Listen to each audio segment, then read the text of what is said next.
ವೀಕ್ಷಕರೆಲ್ಲರಿಗೂ ಬುಧನ ರಾಶಿ ಪರಿವರ್ತನೆ ವಿಶೇಷ ಕಾರ್ಯಕ್ರಮಕ್ಕೆ ಸ್ವಾಗತ. ಸ್ನೇಹಿತರೆ, ಮಕರ ರಾಶಿಯಲ್ಲಿ ಬುಧ ಸಂಚಾರ ವರ್ಷ 2024 ಫೆಬ್ರವರಿ ತಿಂಗಳಿನ 1ನೇ ತಾರೀಕಿನ ದಿನ ಮಧ್ಯಾಹ್ನದ 2:08 ಬುಧವು ಮಕರ ರಾಶಿಗೆ ಪ್ರವೇಶಿಸುತ್ತದೆ. ಬುಧದ ಪ್ರಭಾವವು ಸಾಮಾನ್ಯವಾಗಿ ಬುದ್ಧಿಶಕ್ತಿ ಮತ್ತು ಕಲಿಕೆಯೊಂದಿಗೆ ಸಂಬಂಧಿಸಿದೆ. ಮಕರ ರಾಶಿಯ ಪ್ರಾಯೋಗಿಕ ಮತ್ತು ಶಿಸ್ತಿನ ಕ್ಷೇತ್ರದ ಮೂಲಕ ಅದರ ಸಾಗಣೆಯ ಸಮಯದಲ್ಲಿ ನಮ್ಮ ಅರಿವಿನ ಪ್ರಪಂಚವನ್ನು ಅದು ಪರಿವರ್ತಿಸುತ್ತದೆ. ಮಕರ ರಾಶಿಯಲ್ಲಿ ಬುಧ ಸಂಚಾರ ಹೆಚ್ಚಿದ ಮಾನಸಿಕ ತೀಕ್ಷ್ಣತೆಯ ಭರವಸೆ ನೀಡುತ್ತದೆ. ಕೇಂದ್ರೀಕೃತ ಚಿಂತನೆ ಮತ್ತು ಕಾರ್ಯತಂತ್ರದ ಚಿಂತನೆಯ ಅವಧಿಯನ್ನು ಸಕ್ರಿಯಗೊಳಿಸುತ್ತದೆ. ಬೌದ್ಧಿಕ ಬೆಳವಣಿಗೆ ಮತ್ತು ರಚನಾತ್ಮಕ ಆವಿಷ್ಕಾರಗಳ ಅಧ್ಯಾಯ ತೆರೆದುಕೊಳ್ಳುತ್ತದೆ. ಈಗ ನೀವು ಸಂವಹನ ಗ್ರಹ ಮತ್ತು ಮಕರ ರಾಶಿಯ ಸ್ಥಿರ ಶಕ್ತಿಗಳ ನಡುವಿನ ಕಾಸ್ಮಿಕ್ ಆಟವನ್ನು ಸ್ವೀಕರಿಸಲು ಸಿದ್ಧರಾಗಿ. ಬಲವಾದ ಬುಧವು ಜೀವನದಲ್ಲಿ ಎಲ್ಲಾ ಅಗತ್ಯ ತೃಪ್ತಿ, ಉತ್ತಮ ಆರೋಗ್ಯ ಮತ್ತು ಬಲವಾದ ಮನಶಕ್ತಿಯನ್ನು ಒದಗಿಸುತ್ತದೆ. ಪ್ರಬಲವಾದ ಬುಧವು ಸ್ಥಳೀಯರಿಗೆ ಎಲ್ಲಾ ಸಕಾರಾತ್ಮಕ ಫಲಿತಾಂಶಗಳನ್ನು ಮತ್ತು ತೀವ್ರ ಜ್ಞಾನವನ್ನು ಪಡೆಯುವಲ್ಲಿ ಹೆಚ್ಚಿನ ಯಶಸ್ಸನ್ನು ನೀಡಬಹುದು ಮತ್ತು ಈ ಜ್ಞಾನವು ವ್ಯವಹಾರಕ್ಕೆ ಸಂಬಂಧಿಸಿದಂತೆ ಉತ್ತಮ ನಿರ್ಧಾರ ತೆಗೆದುಕೊಳ್ಳುವಲ್ಲಿ ಮಾರ್ಗದರ್ಶನ ನೀಡುತ್ತದೆ. ಜಾತಕದಲ್ಲಿ ಬುಧ ಬಲವನ್ನು ಹೊಂದಿರುವ ಸ್ಥಳೀಯರು ಜ್ಯೋತಿಷ್ಯ, ಅತೀಂದ್ರಿಯಗಳಂತಹ ನಿಗೂಢ ಆಚರಣೆಗಳಲ್ಲಿ ಹೆಚ್ಚು ಪ್ರವರ್ಧಮಾನಕ್ಕೆ ಬರಬಹುದು. ಮತ್ತೊಂದೆಡೆ ಬುಧವು ರಾಹು, ಕೇತು ಮತ್ತು ಮಂಗಳದಂತಹ ಗ್ರಹಗಳ ಕೆಟ್ಟ ಸಹವಾಸದೊಂದಿಗೆ ಸೇರಿಕೊಂಡರೆ ಸ್ಥಳೀಯರಿಗೆ ಹೋರಾಟಗಳು ಮತ್ತು ಅಡೆತಡೆಗಳು ಇರಬಹುದು.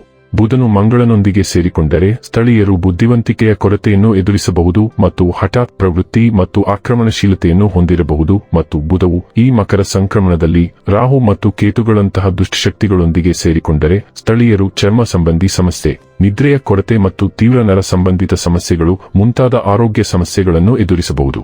ರೋಗನಿರೋಧಕ ಶಕ್ತಿಯ ಕೊರತೆಯಿಂದಲೂ ಇಂತಹ ಆರೋಗ್ಯ ಸಮಸ್ಯೆಗಳು ಉಂಟಾಗಬಹುದು. ಆದಾಗ್ಯೂ ಬುಧವು ಗುರುವಿನಂತಹ ಲಾಭದಾಯಕ ಗ್ರಹಗಳೊಂದಿಗೆ ಸಂಬಂಧ ಹೊಂದಿದ್ದರೆ ಸ್ಥಳೀಯರಿಗೆ ಅವರ ವ್ಯಾಪಾರ ಮತ್ತು ಊಹಾತ್ಮಕ ಅಭ್ಯಾಸಗಳು ಇತ್ಯಾದಿಗಳಿಗೆ ಸಂಬಂಧಿಸಿದಂತೆ ಧನಾತ್ಮಕ ಫಲಿತಾಂಶಗಳು ದ್ವಿಗುಣಗೊಳ್ಳಬಹುದು. ಬುಧವು ನಮಗೆಲ್ಲರಿಗೂ ತಿಳಿದಿರುವಂತೆ ಬುದ್ಧಿವಂತಿಕೆ, ತರ್ಕಶಾಸ್ತ್ರ, ಶಿಕ್ಷಣ ಮತ್ತು ಸಂವಹನ ಕೌಶಲ್ಯಗಳ ಸೂಚಕವಾಗಿದೆ. ಬುಧವು ದುರ್ಬಲಗೊಂಡಾಗ ಸ್ಥಳೀಯರಲ್ಲಿ ಅಸುರಕ್ಷಿತ ಭಾವನೆಗಳು, ಏಕಾಗ್ರತೆಯ ಕೊರತೆ, ಗ್ರಹಿಸುವ ಶಕ್ತಿಯ ಕೊರತೆ, ಜ್ಞಾಪಕ ಶಕ್ತಿಯ ಕೊರತೆ ಉಂಟಾಗಬಹುದು. ಬುಧವು ವಿಶೇಷವಾಗಿ ಮಿಥುನ ಮತ್ತು ಕನ್ಯಾ ರಾಶಿಯಂತಹ ರಾಶಿಚಕ್ರ ಚಿಹ್ನೆಗಳಲ್ಲಿ ಉದಯಿಸಿ ಪ್ರಬಲವಾದಾಗ ಸ್ಥಳೀಯರು ಕಲಿಕೆಯಲ್ಲಿ ಎಲ್ಲಾ ಅದೃಷ್ಟವನ್ನು ಪಡೆಯಬಹುದು, ತಮ್ಮ ಬುದ್ಧಿವಂತಿಕೆಯನ್ನು ಅಭಿವೃದ್ಧಿಪಡಿಸುತ್ತಾರೆ, ವ್ಯಾಪಾರದಲ್ಲಿ ಮಿಂಚುತ್ತಾರೆ. ಮಕರ ರಾಶಿಗೆ ಬುಧದ ಸಾಗಣೆಯು ಅವರ ಸ್ಥಳೀಯರ ಜೀವನದಲ್ಲಿ ಬಹಳ ಮಹತ್ವದ ಪಾತ್ರವನ್ನು ವಹಿಸುತ್ತದೆ. ಬುಧವು ಮಕರ ರಾಶಿಯಲ್ಲಿದ್ದಾಗ ಇದು ಸ್ಥಳೀಯರ ಮನಸ್ಸನ್ನು ಚೆನ್ನಾಗಿ ಸಂಘಟಿತ ರೀತಿಯಲ್ಲಿ ಯೋಚಿಸುವಂತೆ ಮಾಡುತ್ತದೆ ಮತ್ತು ಅವರು ಸಾಧಿಸಲು ಬಯಸಿದ ಮೇಲೆ ತಮ್ಮ ಗಮನವನ್ನು ಇಟ್ಟುಕೊಳ್ಳುತ್ತಾರೆ ಮತ್ತು ಅವರ ಕಾರ್ಯಗಳನ್ನು ಪೂರ್ಣಗೊಳಿಸುವುದರಿಂದ ಅವರನ್ನು ವಿಚಲಿತಗೊಳಿಸುವುದು ಸವಾಲಿನ ಸಂಗತಿಯಾಗಿದೆ. ಈ ಸಾಗಣೆಯ ಸಮಯದಲ್ಲಿ ಮಕರ ರಾಶಿಯವರು ಯಾವಾಗಲೂ ಪ್ರಾಯೋಗಿಕವಾಗಿರುತ್ತಾರೆ ಮತ್ತು ತಮ್ಮ ವ್ಯವಹಾರದ ಮೇಲೆ ಕೇಂದ್ರೀಕರಿಸುತ್ತಾರೆ. ಅವರ ಸಂವಹನ ವಿಧಾನವು ಯಾವಾಗಲೂ ಪ್ರಾಯೋಗಿಕ ಮತ್ತು ತಾರ್ಕಿಕವಾಗಿರುತ್ತದೆ. ಅವರು ಯಾವಾಗಲೂ ತಮ್ಮ ಸಂಭಾಷಣೆಯಲ್ಲಿ ಸ್ವಲ್ಪ ಪ್ರಸ್ತುತತೆಯನ್ನು ಹೊಂದಿರುತ್ತಾರೆ ಮತ್ತು ಆದ್ದರಿಂದ ಬುಧ ಸಂಕ್ರಮಣವು ಅವರ ವ್ಯವಹಾರ, ವೃತ್ತಿ, ಶಿಕ್ಷಣ, ಪ್ರೀತಿ ಮತ್ತು ವಿವಾಹ ಜೀವನಕ್ಕೆ ಸಂಬಂಧಿಸಿದ ಮಕರ ರಾಶಿಯ ಜೀವನದಲ್ಲಿ ಬಹಳ ಪ್ರಭಾವಶಾಲಿ ಪರಿಣಾಮವನ್ನು ಬೀರುತ್ತದೆ. ಹಾಗಾದರೆ ಬನ್ನಿ, ಇಲ್ಲಿ ಬುಧನ ಮಕರ ರಾಶಿಯಲ್ಲಿ ಈ ಗೋಚರ ಇಲ್ಲಿ ಪ್ರತ್ಯೇಕವಾಗಿ ವೃಶ್ಚಿಕ ರಾಶಿಯ ಜಾತಕದ ಪಾಲಿಗೆ ಹೇಗೆ ಸಾಬೀತಾಗಲಿದೆ, ಯಾವೆಲ್ಲ ಫಲಗಳು ಇಲ್ಲಿ ನಿಮಗೆ ಲಭಿಸಲಿವೆ ಮತ್ತು ಯಾವ ವಿಷಯವಾಗಿ ಇಲ್ಲಿ ನೀವು ವಿಶೇಷ ಎಚ್ಚರಿಕೆ ಹೊಂದಿರಬೇಕು ಅನ್ನೋದನ್ನ ನೋಡೋಣ. ವಿಡಿಯೋ ಪ್ರಾರಂಭಿಸುವುದಕ್ಕೂ ಮುನ್ನ ಎಂದಿನಂತೆ ನಮ್ಮ ವಿನಂತಿ ಎಂದರೆ, ನೀವಿನ್ನೂ ನಮ್ಮ ಚಾನೆಲ್ ಅನ್ನು ಸಬ್ಸ್ಕ್ರೈಬ್ ಮಾಡಿಲ್ಲವೆಂದರೆ ದಯವಿಟ್ಟು ಈಗಲೇ ನಮ್ಮ ಚಾನೆಲ್ ಅನ್ನು ಸಬ್ಸ್ಕ್ರೈಬ್ ಮಾಡಿ. ಹಾಗೆ ನಿರಂತರ ವಿಡಿಯೋ ಅಪ್ಡೇಟ್ಸ್ಗಳಿಗಾಗಿ ತಪ್ಪದೇ ಪಕ್ಕದ ಬೆಲ್ ಐಕಾನ್ ಬಟನ್ ಕೂಡ ಕ್ಲಿಕ್ ಮಾಡಿ. ಸ್ನೇಹಿತರೆ, ವೃಶ್ಚಿಕ ರಾಶಿಯವರಿಗೆ ಬುಧ 8ನೇ ಮತ್ತು 11ನೇ ಮನೆಯ ಅಧಿಪತಿಯಾಗಿದ್ದು 3ನೇ ಮನೆಯನ್ನು ಆಕ್ರಮಿಸಿಕೊಂಡಿದ್ದಾನೆ. ಮಕರ ರಾಶಿಯಲ್ಲಿ ಬುಧ ಸಂಚಾರದ ಸಮಯದಲ್ಲಿ ನೀವು ಹೆಚ್ಚಿನ ಪ್ರಯಾಣ ಮಾಡಬಹುದು. ಈ ಸಾಗಣೆಯ ಸಮಯದಲ್ಲಿ ನೀವು ಅನಿರೀಕ್ಷಿತ ಹಣವನ್ನು ಗಳಿಸಬಹುದು. ವೃತ್ತಿಜೀವನದ ಮುಂಭಾಗದಲ್ಲಿ ನೀವು ವಿದೇಶದಲ್ಲಿ ಹೊಸ ಉದ್ಯೋಗಾವಕಾಶಗಳನ್ನು ಪಡೆಯಬಹುದು ಮತ್ತು ಅಂತಹ ಅವಕಾಶಗಳು ನಿಮಗೆ ಹೆಚ್ಚಿನ ತೃಪ್ತಿಯನ್ನು ನೀಡಬಹುದು. ನಿಮ್ಮ ಕೆಲಸದಲ್ಲಿ ನೀವು ಬಡ್ತಿ ಕೂಡ ಪಡೆಯಬಹುದು.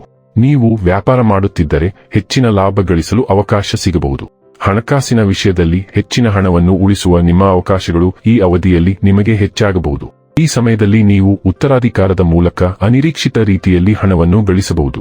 ಸಂಬಂಧದ ಮುಂಭಾಗದಲ್ಲಿ ನಿಮ್ಮ ಜೀವನ ಸಂಗಾತಿಯೊಂದಿಗೆ ಪರಸ್ಪರ ಭಾವನೆಗಳನ್ನು ವಿನಿಮಯ ಮಾಡಿಕೊಳ್ಳುವ ಸ್ಥಿತಿಯಲ್ಲಿ ನೀವು ಇರಬಹುದು. ಆರೋಗ್ಯದ ಮುಂಭಾಗದಲ್ಲಿ ಉತ್ತಮವಾದ ಫಿಟ್ನೆಸ್ ಅನ್ನು ಕಾಪಾಡಿಕೊಳ್ಳಬಹುದು. ಇದಲ್ಲದೆ ರೋಗನಿರೋಧಕ ಶಕ್ತಿಯನ್ನು ಹೆಚ್ಚಿಸಲು ನೀವು ಧ್ಯಾನ ಮತ್ತು ಯೋಗ ಮಾಡಬೇಕು. ರಾಶಿಚಕ್ರವು ವೃಶ್ಚಿಕ ರಾಶಿಯನ್ನು ಹೊಂದಿದ್ದರೆ ಬುಧವು ಅವರ 8 ಮತ್ತು 11ನೇ ಮನೆಗಳಿಗೆ ಅಧಿಪತಿಯಾಗಿದ್ದಾನೆ. ಇದು ಸಂಕ್ರಮಣ ಅವಧಿಯಲ್ಲಿ ನಿಮ್ಮ ಕುಂಡಲಿಯ 3ನೇ ಮನೆಯ ಕಡೆಗೆ ಬದಲಾಗುತ್ತದೆ. ಇದು ಸಂವಹನವನ್ನು ಸೂಚಿಸುತ್ತದೆ. ಪ್ಲಾನೆಟ್ ಮರ್ಕ್ಯುರಿ ಸಂವಹನದ ಪ್ರಮುಖ ಪ್ರಾತಿನಿಧ್ಯವಾಗಿದೆ. ನಿಮ್ಮ ಎಲ್ಲಾ ಮಹತ್ವಾಕಾಂಕ್ಷೆಗಳನ್ನು ಪೂರೈಸಲು ನಿಮಗೆ ಸಾಧ್ಯವಾಗುತ್ತದೆ. ನಿಮ್ಮಿಂದ ಯಶಸ್ಸನ್ನು ಯಾರೂ ಕಸಿದುಕೊಳ್ಳಲು ಸಾಧ್ಯವಿಲ್ಲ. ಹೀಗಾಗಿ ಈ ಮನೆಯು ಸಂವಹನ ಮತ್ತು ಮಾತಿನ ವಿಷಯದಲ್ಲಿ ಬಹಳಷ್ಟು ಪ್ರಯೋಜನವನ್ನು ನೀಡುತ್ತದೆ.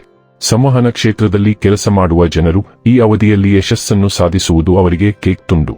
ನಿಮ್ಮ ಜೀವನವನ್ನು ಪ್ರಯಾಣಿಸಲು ಮತ್ತು ಆನಂದಿಸಲು ಹಲವು ಅವಕಾಶಗಳಿವೆ. ಅದರೊಂದಿಗೆ ನೀವು ಅನುಭವವನ್ನು ಪಡೆಯುತ್ತೀರಿ. ನಿಮ್ಮ ಒಡಹುಟ್ಟಿದವರೊಂದಿಗೆ ಕೆಲವು ವಾದಗಳು ಇರಬಹುದು, ಆದ್ದರಿಂದ ನೀವು ಅವರ ಬಗ್ಗೆ ಸರಿಯಾದ ಕಾಳಜಿ ವಹಿಸುತ್ತೀರಿ ಎಂದು ಖಚಿತಪಡಿಸಿಕೊಳ್ಳಿ. ನಿಮ್ಮ ಕಠಿಣ ಪರಿಶ್ರಮ ಖಂಡಿತ ನಿಮ್ಮ ಯಶಸ್ಸಿಗೆ ಕಾರಣವಾಗಿರುತ್ತದೆ. ಮಾರ್ಕೆಟಿಂಗ್ ಕ್ಷೇತ್ರದಲ್ಲಿ ಚೇಳುಗಳು ಬೆರಗುಗೊಳಿಸುವ ಫಲಿತಾಂಶಗಳನ್ನು ಪಡೆಯಲು ತಮ್ಮ ಕಠಿಣ ಪರಿಶ್ರಮದ ಪ್ರಯೋಜನವನ್ನು ಪಡೆಯುತ್ತಾರೆ. ಪರಿವರ್ತನೆಯ ಸಮಯದಲ್ಲಿ ಸಾರಿಗೆ ವ್ಯವಹಾರವು ದೋಷರಹಿತವಾಗಿರುತ್ತದೆ ಮತ್ತು ಹೆಚ್ಚಿನ ಲಾಭವನ್ನು ತರುತ್ತದೆ. ಉದ್ಯೋಗಿಗಳು ತಮ್ಮ ಪ್ರತಿಯೊಬ್ಬ ಸಹೋದ್ಯೋಗಿಯೊಂದಿಗೆ ಉತ್ತಮವಾಗಿರಬೇಕು, ಆದ್ದರಿಂದ ಸಮಯ ಬಂದಾಗ ಅವರು ನಿಮಗೆ ಸಹಾಯ ಮಾಡುತ್ತಾರೆ. ಇನ್ನು ಕೊನೆಯದಾಗಿ ಮಾಡಿಕೊಳ್ಳಬೇಕಾದ ಉಪಾಯಗಳ ಕುರಿತು ನೋಡುವುದಾದರೆ, ಪ್ರತಿದಿನ 11 ಬಾರಿ ಓಂ ಭೌಮಾಯ ನಮಃ ಎಂದು ಜಪಿಸಿ. ವೀಕ್ಷಕರೇ, ಇದಾಗಿತ್ತು ವೃಶ್ಚಿಕ ರಾಶಿಯ ಜಾತಕದವರ ಬುಧನ ರಾಶಿ ಪರಿವರ್ತನೆ ಫಲದ ಮಾಹಿತಿ ಇಷ್ಟವಾದರೆ ವಿಡಿಯೋವನ್ನು ಲೈಕ್ ಮತ್ತು ಶೇರ್ ಮಾಡಿ. ಜೈ ಶ್ರೀರಾಮ್. ಕಾಮೆಂಟ್ ಬಾಕ್ಸ್ನಲ್ಲಿ ಬರೆಯಿರಿ. ಹಾಗೆ ಚಾನೆಲ್ ಸಬ್ಸ್ಕ್ರೈಬ್ ಮಾಡುವುದರ ಜೊತೆಗೆ ನಿರಂತರ ವಿಡಿಯೋ ಅಪ್ಡೇಟ್ಸ್ಗಳಿಗಾಗಿ ಪಕ್ಕದ ಬೆಲ್ ಐಕಾನ್ ಕ್ಲಿಕ್ ಮಾಡಿ.